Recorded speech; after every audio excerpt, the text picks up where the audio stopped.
I'm Los James, and this is the Content Champion Podcast, the digital marketing show that helps your business grow.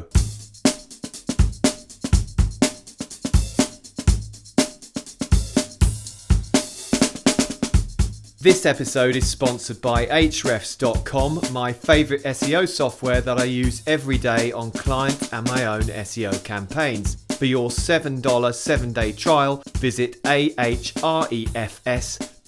That's ahrefs.com. Hello and welcome to the show. This time I'm delighted to be discussing the boutique agency business model with experienced marketer, business development and lead generation expert Dan Englander of Sales Schema. Let's dive in. Thanks for coming on, Dan. Thank you for having me, Loss. Appreciate it. Now, before we dive into how to grow a boutique agency, can you tell us a bit about your backstory, please? Yeah. So I started out here in New York about a decade ago, working in accounts for an agency that was focusing on bigger consumer accounts. So I worked on like Monster Cable back when they used to make Beats by Dre, and I would just come up with pitches all day and do strategy and account services and stuff for a long time for primarily like social media sort of stuff. Wanted to kind of do something new, so I fell into essentially kind of a startup role for a creative services shop, and we were selling into the big enterprises, and I was kind of in this accidental sales role. So we were getting, most of our business through AdWords and through inbound, and then we had to start doing outbound because the market got so flooded that I had to sort of learn how to do sales without realizing I was in a sales role. Got some training and then got the fortunate luck of getting to practice on thousands and thousands of calls and meetings over the course of a few years, and sort of figured out how to, scrap together an platonic ideal of a sales team when you're kind of strained for resources in an agency situation. I made it work and got them, it obviously wasn't just me, but I was a big part of getting them from 0 to 7 figures and winning big fancy accounts. Like we did the show opener for the show Weeds at one point here in the States, one big accounts like Verizon, and then eventually kind of hung up my own shingle and got into the coaching and consulting thing. And most of my clients back then were agency owners, and I would come up with all sorts of great strategies and documents and things they could do. Hey, go off and use LinkedIn, go off and try this thing that worked for us. But the same problem kind of kept arising again and again, and that's that most agencies, even big ones, even ones with dozens or hundreds of employees, are really strained for resources, and they usually have people that are in mixed roles doing sales and client service at the same time. And also, they've often built themselves up on just referrals, so they're kind of starting from a completely blank slate. So eventually I realized, I'm never going to build a business that can scale at all if it's just my time. But more importantly, I didn't feel like I was being helpful because people were too busy to actually do anything that I thought would be effective. So we pivoted pretty early on and became more of a fractional new business team for agencies and marketing service companies. And that's kind of where we're at now. Okay. And that's Sales Schema, isn't it? That your current business? Correct. Okay. Yeah, exactly. Okay, so this show is about starting a boutique agency. What's the new era of the boutique agency? Tell us about that. Yeah, it's a good question, and I think it's playing out in different ways, different places. But I can talk about what we're seeing in the market and where I think it could be going, and maybe I'll be wrong about that in 5 or 10 years or whatever. But I think that to first talk about the old era, because you can't talk about the new without the old. We started in sort of what you might see on Mad Men, right, where you have a big holding company kind of handling most or all of the needs for a particular company, and then they would sort of get in a certain economy of scale because they could go in and say, hey, we have relationships and we're buying in bulk and we buy media and we're doing all this stuff that makes it make a lot of sense to hire somebody to do everything for everyone, to hire this big consolidated company. And obviously the internet happened some time ago, and that's caused a lot of fragmentation. And then the effects of that are constantly changing and sneaking up and disrupting, everything all the time. So I think what we're seeing now, as opposed to a giant holding company doing everything, which creates a lot of glut, and obviously it's hard to specialize, is we're seeing more and more brands pop up in different areas that are pretty niche, and with that, there's more and more agencies that are doing better by niching down and focusing on key areas, and doing, sometimes specific sets or bundles of services for a specific type of business. So that's where I think the new era of the boutique is, where if you're a brand and you're like a CMO and you're thinking about what's the least amount of risk, how can I get the best results? It's sort of like, well, I could either build this in-house, which is really expensive and risky. I could hire a holding company, which would be the safe bet a few years ago, and sometimes still might be for the biggest companies if somebody doesn't want to get fired. But now it's becoming more and more risky, and the sort of cost benefit is changing, where I think the highest leverage for these bigger brands is becoming hiring a small group of specialists to do certain things. They can work with flexibly, for a lot less cost than building it in-house or hiring a giant fancy agency to do everything. So I think that's great news for probably a lot of your listeners, is that if they can focus on a particular area, or they have a technology that's really insane, then they might not need to niche by industry as much. But that's kind of what we're seeing as the new era of the boutique, and I think there's huge opportunities out there.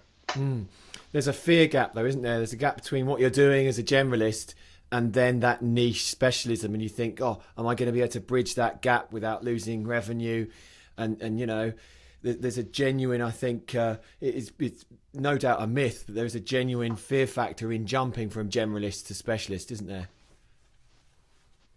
Yeah, for sure. And I think that one way to sort of like alleviate that fear is to not necessarily just do it overnight. You're going to build up some case studies first, and then you might have a few like different areas where there's connective tissue.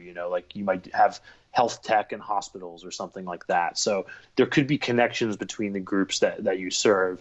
But one thing that I think a lot of agencies don't think about is sometimes I'm preaching to the choir when I talk about niching down. I think that's might be kind of old news. But the thing that's forgotten a lot is that when you niche, you need to raise your prices, because then you're becoming more of a premium service. And then what's often happening is the agency keeps everything the same, but then they only focus on one or two areas.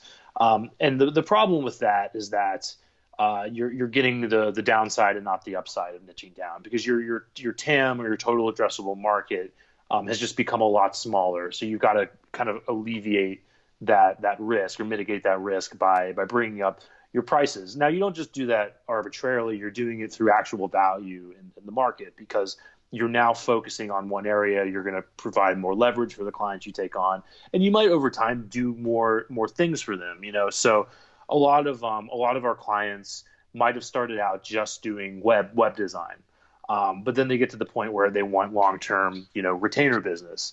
And that's something that becomes hard when you're selling web design and retainer services to a whole market of potential industries. But once you're focusing on one area, like SaaS, or like B2B manufacturing, or whatever it might be, then it makes sense to offer more services without increasing the complexity to a level that you can't handle. Right. So that's kind of what we're seeing. Okay. And flipping it over, looking at the flip side of that, what's wrong with the traditional agency model? What does a stagnant agency, as you call it, look like? Yeah. I think the biggest thing is most successful agencies that have been around for a few years, so the traditional agencies, are kind of sitting on gold mines, right? So they have really great stories to tell. They have like usually a great group of case studies. They have a network of people that probably know them.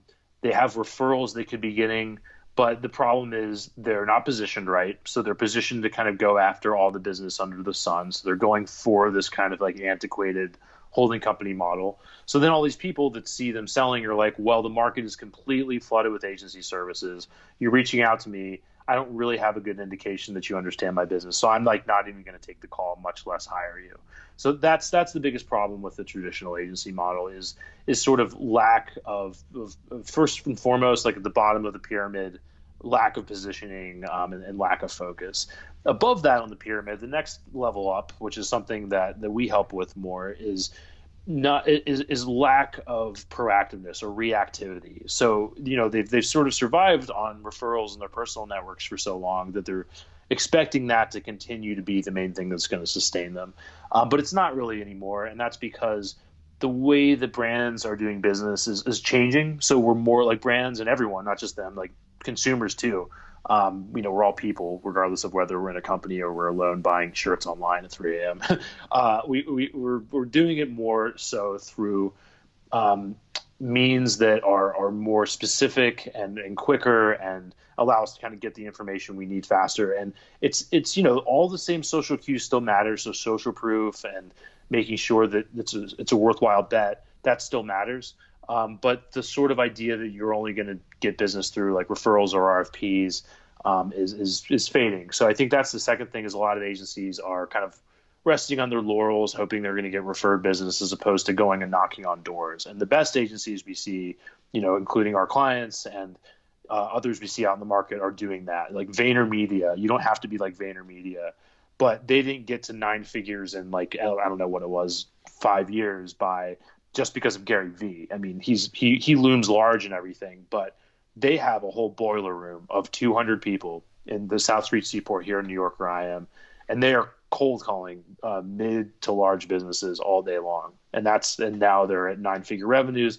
They're competing with the holding companies, with like Droga 5 and whoever else. And they came out of almost nowhere. So it just goes to show that you can get that sort of business by knocking on doors. You just have to have the right team, the right system, and the right process for it. Okay, I was going to ask you what a highly effective agency looked like, to juxtapose against a stagnating agency, Yeah. and you've just said process. So what does the process look like to transition between, oh my God, what are we doing? We're relying on referrals, to mixing it up and becoming a VaynerMedia? What processes do you walk people through? Right. And obviously, you don't have to become a VaynerMedia. You don't have to have hundreds of people and nine-figure revenues.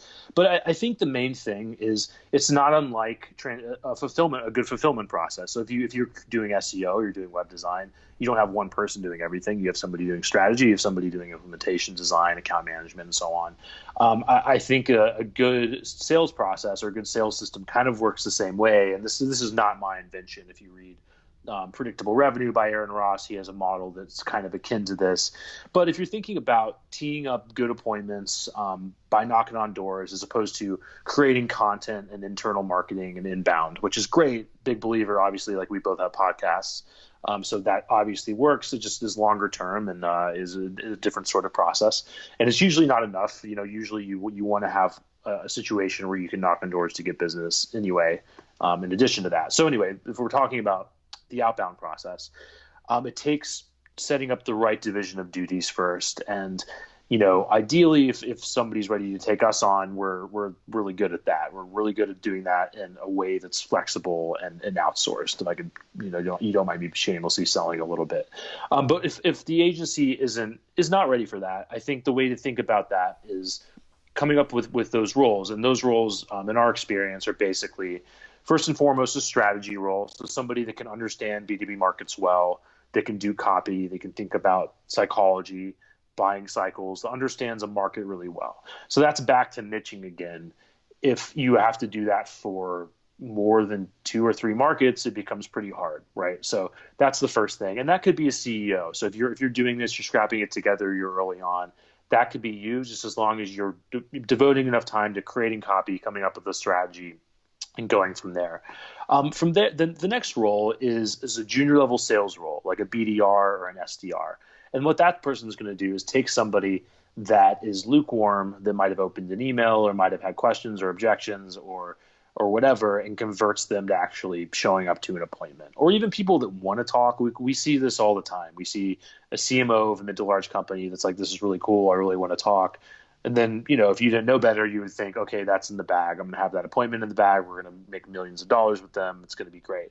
But that's going to take another 5 to 10 touch points to actually get that person onto the calendar and showing up and setting expectations and all that. So that's where the BDR comes in. The third role is data and tech, right? So making sure that all these things are working, that the passenger pigeons are landing where they're supposed to, that CRMs are syncing up the right way so that you're getting the data in one place. Like what happens if the BDR talks to somebody and then you have a drip sequence going out and then that's not synced up. So it really becomes three different roles to do this right.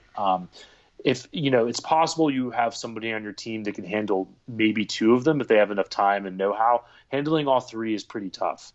So that's kind of where we're coming in with our clients. So that's kind of the team first. You're listening to the Content Champion Podcast, the digital marketing show that helps your business grow. This episode is sponsored by Ahrefs, my favorite SEO tool. For your $7 7-day trial, visit ahrefs.com. That's ahrefs.com. I can get into process, but that can go a lot of different directions. So I want to make sure that I can answer all your questions from there. Yeah. I mean, I just touch on process because that's at the heart of it, isn't it? It occurs to me from listening to what you're saying there that if you want to run a successful niche down boutique agency, you can run lean. You don't need a huge office with tons of staff and tons of systems and tools if you've got the right process in place. Yeah, I would say that the right process is important, but the who is more important to figure out first. So that's the foundation, is figuring out who's going to be doing what they're accountable for, what sort of KPIs they're accountable for. Because what we see a lot is that agencies will have somebody that's essentially conscripted in their spare time to go do internal sales and marketing for the agency. And the problem with that is if clients want anything, that's going to take precedence. If there's a fire, if there's anything, that person's going to focus on that first, because that's how they're incentivized, and they're going to get in trouble if they don't do that. Because usually that's first and foremost what their competency is. So that's one issue we see. But to answer your question about process, so once you have these roles lined up and people are have skin in the game, they're all ready to go. I don't want to get way too tactical without being specific and giving context. But I think one thing to point out is it's getting harder to do the sort of spray and pray, like over automated, I'm going to buy a list and I'm going to blast it and it's going to get me a bunch of leads sort of methods. I'm not saying that never works, but I think there's a few things happening. For one, there's just a lot more marketing service companies and a lot more people pelting your prospects all day. So it's getting harder to break through the noise. So that back to niching again, that gives you people a good reason to talk, and beyond that, the tech is changing. So if you are doing outbound email and a few people, a small percentage of the list that you're sending to mark you as spam, you might have to do game over and restart from level 1 again in the video game because your domain could get tanked very easily. So the tech element is sort of pushing us all towards doing depth over breadth, coming up with smaller lists, and then getting really creative, frankly. So again, back to niching. It makes everything easier if you're niched down. So we might have, like, what we do is what we call cluster-based outreach or cluster-based new business, where we might come up with a list of as few as 50 to 100 people and that we are contacting over the course of a whole week in a particular market. So from there, while we're doing outbound, while our channels are kind of limited to ones where we can go knock on doors, the strategies we're using within that are pretty creative and bespoke depending on the situation. So, like, for example, what we did recently for a social media agency going after food and beverage companies was very event-based. So we knew that there were certain key conferences going on in the market. So that was really providing us a good reason to talk right now, because that's like one of the biggest questions is, why should we talk right now? Okay, you're doing something cool. You're making websites, you're doing social media. Why should I talk to you right now as opposed to 6 months from now when maybe we'll talk, we have budget opening up or something like that. So events are one way to do that. So we knew that everybody was going to be going to BevNet, which was a giant, beverage event. A bunch of brand people were there. So if we could time the outreach around that, around, what are you planning on seeing there? What types of vendors are you guys looking to find there? Whatever it might be, there was an event-based element to it. So we were able to get, lots of appointments. They ended up closing a major, Fortune 500 beverage brand from that campaign. So it's thinking creatively and sort of doing the outreach based on that. I think that, in terms of the tools to get more tactical, LinkedIn Sales Navigator is still is still, I think, the preeminent tool, because that's where at the end of the day everybody is. So if you're trying to scrap stuff together, I would think less about getting in bed with a giant data company right away and think more about Sales Navigator, because everybody keeps their LinkedIn profile for the most part up to date. So you're going to be able to figure out who to go after by just kind of getting good with the Boolean searches there to start out with. That said, and let me know if I'm trailing off too much. No, carry on, carry on. Yeah, that said, I would what we're doing now is we're hesitating to use LinkedIn as a sales outreach platform, because we don't want to be at the same spammy party where everybody else is, and LinkedIn is just getting so saturated now with people hitting everyone up. Like, it's not supposed to be like that. It's supposed to be like kind of a social media coffee shop. It's supposed to be casual. We want our clients to signal that they have authority, that they're not just like a salesperson lingering around there. So what we are doing though is pre-nurturing people on LinkedIn. So we're connecting with people, saying we should talk in the future sometime, and then kind of leaving it be from there. And then from there, we might do some of that heavy lifting over email or over phone or over other channels. But what happens is, once you're connected, people move on. They go about their lives. But then when you circle back again, they're saying, okay, like nobody agrees to talk to anybody they don't know without doing at least like 5 seconds of research, right? So somebody hits you up, you're like, am I going to talk to them? You go to their website and you look them up on LinkedIn. They go on LinkedIn and they're like, okay, I'm already connected. Yes, they're focused on food and beverage. They're in my world. Looks like they've had some cool case studies. I'll talk to this person. That becomes much more likely now. So that's one thing that we're doing a lot of, is just thinking about this, in a more niche down kind of way. Okay, so let's just wind it back a bit. I'm sitting here. I've got a reasonable sized agency. It's stagnating. We're not where we want to be. We come to you and we want to transform ourselves to be more successful. Where do we start? Where is it, that positioning to make that leap, that fear leap across that gap into becoming a more productive, more efficient boutique niche down agency? Where would you start us? Mindset and positioning or something like that? Yeah, it's a good question. So I think that you can never afford to have an empty pipeline. It's too risky.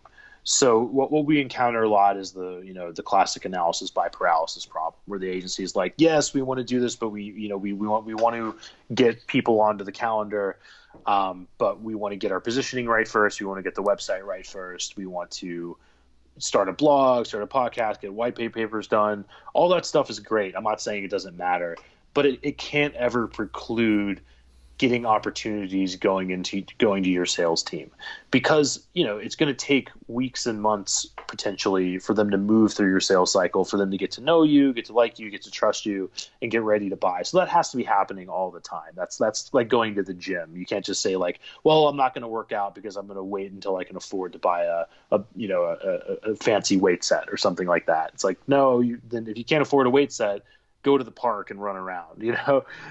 That's not like a valid excuse for not getting exercise. I mean, so that's the first thing. But beyond that, I think that when we're working with agencies, and we've already started building the strategy, you're not sure how you want to niche down yet. You can make landing pages. You can kind of start to dip your toe in the water and experiment. So that's probably the next thing, is coming up with good case studies at least, and then over time getting to a place where right on the homepage people can click through your site and say, okay, I'm in the right place. I'm a SaaS company.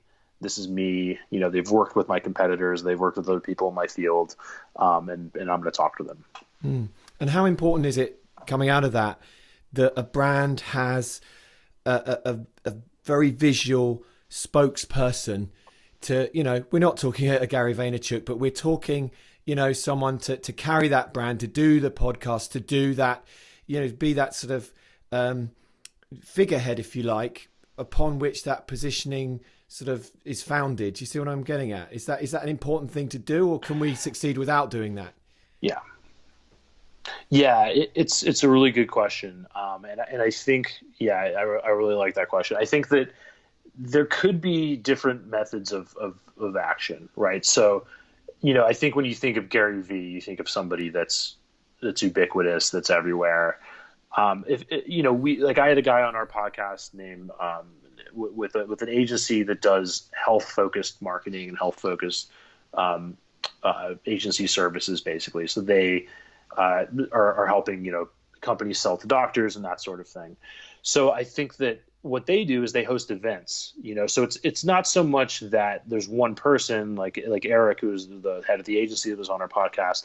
It's more that the agency itself is known. And then we have a new client that focuses on cybersecurity, and they have a taco focused event. So people know about this event that's like, all about getting people together, and they have tacos and beer and stuff. And, it's not even focused on them selling, but they're the centerpiece. Other agencies we've worked with have set up awards, awards for their industries. So I don't think you have to necessarily create like a personal brand if that's not your thing, although you certainly can. But it's more so having a brand around your agency and having something that people remember, and like annoyingly broken record, but back to niching, it becomes easier that way. It's not there could be other ways if you have really sensational technology or some other like huge differentiator, but that's usually the way for most agencies out there. I was watching a lot of your videos, and I guess this is a chance for you to pitch Sales Schema in terms of your methodology and what you do. But again, if I've come to you and we're looking to get more leads, more business, what do you say to clients at that stage in terms of how you're going to work with them to drive their business forward? Yeah. As usual, it's going to depend on goals. Like if they have a longer time horizon and they're looking to get inbound and they're looking to build up that platform, a lot of what we're doing is getting them placements on niche podcasts and publications and that sort of thing. Because I think that that's the highest leverage point. Like we've started our podcast, but we didn't start our podcast until years, 2 or 3 in business. But before that, the reason we did it was that we had gotten so many clients from me doing what I'm doing right now, going on other people's shows. There's so many little niche blogs, podcasts, websites, referral partners, people that can, that can refer business long term and kind of create this like evergreen engine for inbound business. So that's what we like to figure out first is like, are we going to go that route where we're thinking longer term?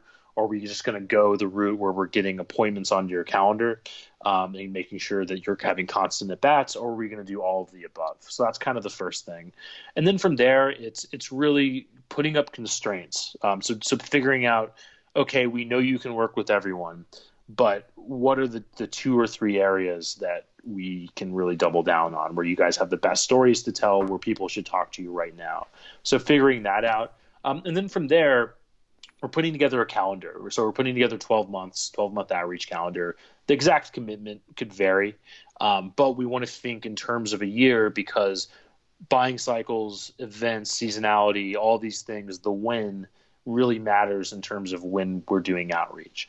So we're putting together this calendar so our clients can actually see, okay, I'm going to this industry event 4 months from now. We need to think about doing outreach in the next few weeks in the lead up to that event, for example. So that's the next thing we're thinking about. And then in concert with that, we're coming up with those clusters. So usually we're defining them over Sales Navigator. We're kind of figuring out what they look like, getting names and faces figured out, developing all the drip sequence, the copy, the LinkedIn, the emails, the phone, the mechanics of how it's going to work from the outreach between our BDR and the direct client doing the outreach. So all those sort of things we kind of iron out. And then we get started on the campaigns, basically. Okay. So it all niching down, becoming a boutique agency. It starts with the positioning, moves on to the personnel and the process, and then looking ahead throughout the at least a 12-month period of time, so that that process is set and nothing surprises you, and you're positioning yourself to thrive in future, really. Yeah, exactly. That's what we're going for. And most of our clients have pretty long sales cycles for who they're going after. There's certainly wins where somebody has a need right away. That certainly happens. But for most of our clients, they're getting business from people they might have met like weeks and months before. Mm-hmm. Okay, I'm sold. Where do we find you online? Remind us where we can find your current business.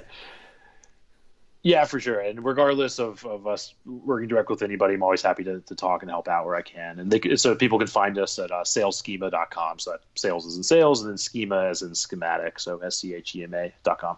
Okay, Dan. Well, thanks very much for your time. Really appreciate it. All that's left to say is thank you for coming on. I wish you every success in future. Likewise, Lars. I really appreciate it. Thank you. This show has been sponsored by my favourite SEO tool, Ahrefs. For your $7 7-day trial, visit ahrefs.com. Thanks for listening to the Content Champion podcast, the digital marketing show that helps your business grow.